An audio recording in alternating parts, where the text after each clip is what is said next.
Welcome back, Arsenal Fan TV America. A new episode here from the Pacific Northwest. A happy episode, great episode. We beat Man United. Wait a minute. We did beat Man United, but we then played... we beat them in 90 minutes, but then we played penalty kicks, so they beat us.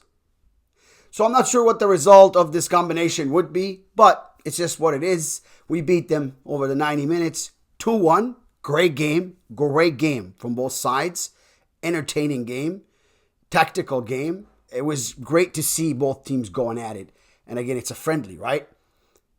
But on the other hand, it was weird at the end to play penalties after Arsenal won. However, this is preseason.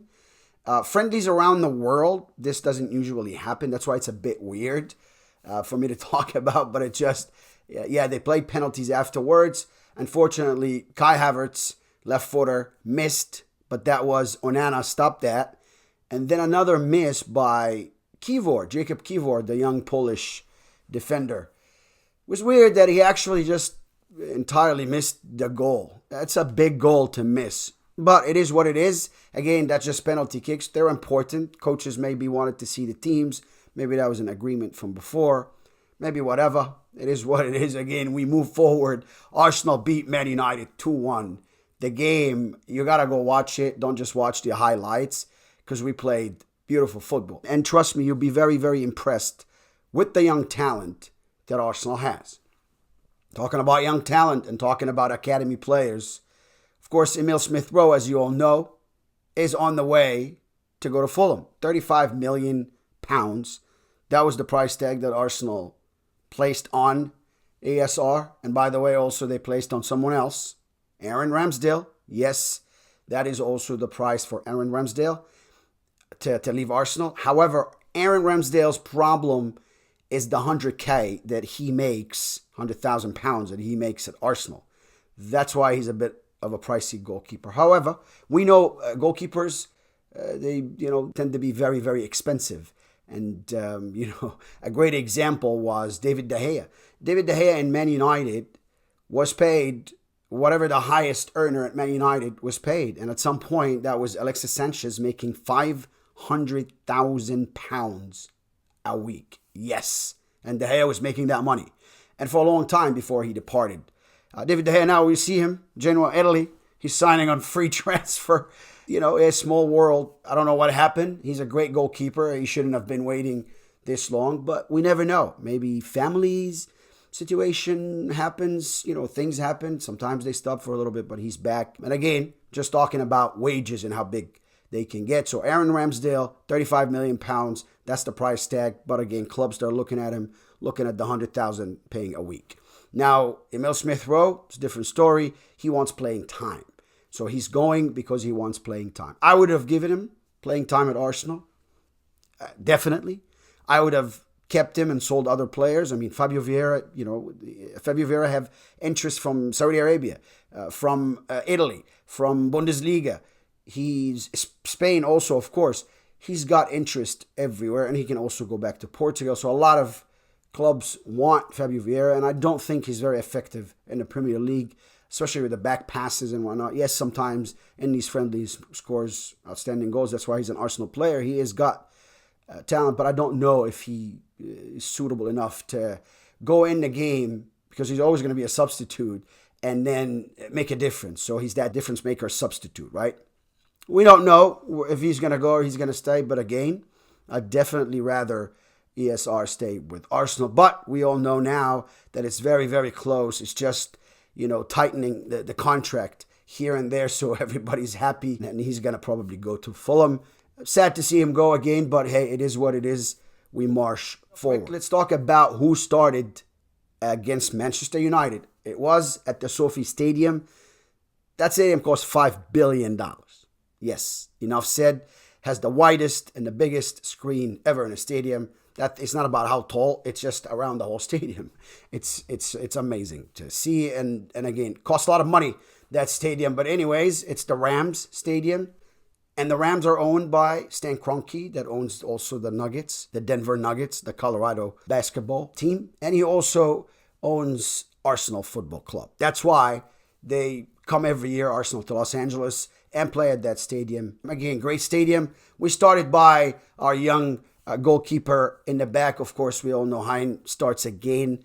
David Raya still on international, and Ramsdale was with England all the way to the final of Euros, so still on vacation. So Hein started. And we also saw a new face in the back, which is Heaven. Heaven is a young 17-year-old defender. I mean, tall kid, but he's still young. To his left was Zinchenko, and to his right was Timber in the middle, partner with him, Jurrien Timber. Great to see him back. And the right back was Ben White. In front of those four, we saw Martin Odegaard, of course. The captain is back in his role as, that three, in the middle, that interchange all the time, most of the time.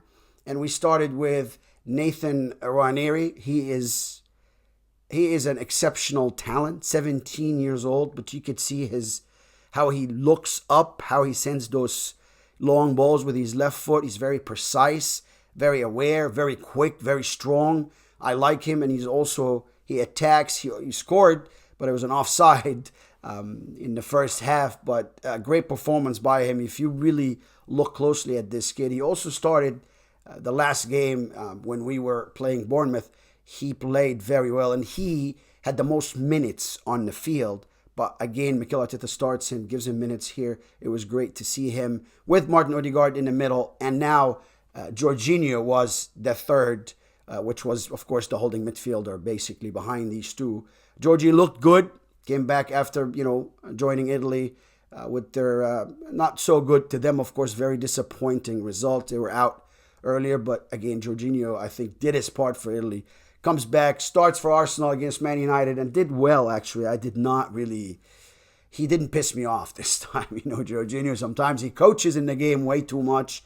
He talks way too much and forgets his own role. But, again, did well in this game. And up front, we had Gabriel Jesus through the middle, our famous number 9. And I wanted to really, this season, I want him to really act like it, our famous number 9. And, of course, the two wingers. To the left was Trossard, and to the right, we don't have Bukayo Saka, of course, as you all know. He's still with England. That is his spot. But so we started Nelson instead. Now, Nelson is one that you tell me how good of a player he is.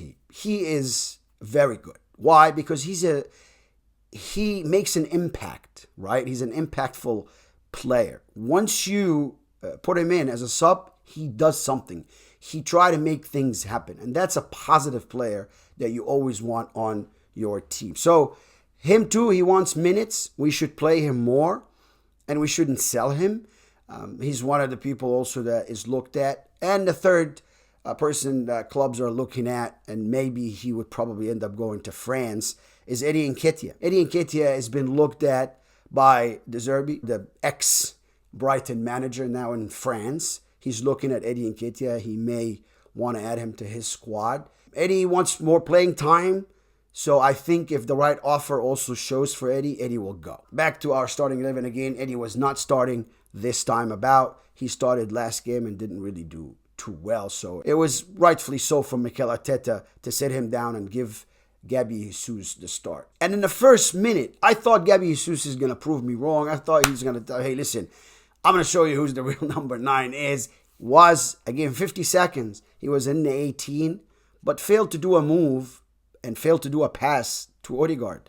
If he taken a shot or if he passed the ball the right way, Arsenal 1-0. But he didn't do so. He said no. We didn't score. Now, fast forward, 10th minute. Højlund takes the ball and takes young Heaven with him. He was very powerful. And he scores the first goal. It goes between Hein's legs. Unfortunately, 10 minutes. Arsenal are down 1-0. But you know what? I like the mentality of this team. I see this team is solid. Yes, we go down 1, no problems. We contain ourselves, collect ourselves, and we come back stronger. And this time, 26th minute, Gabriel Jesus this time did not miss and was able to score our first goal. So 1-1.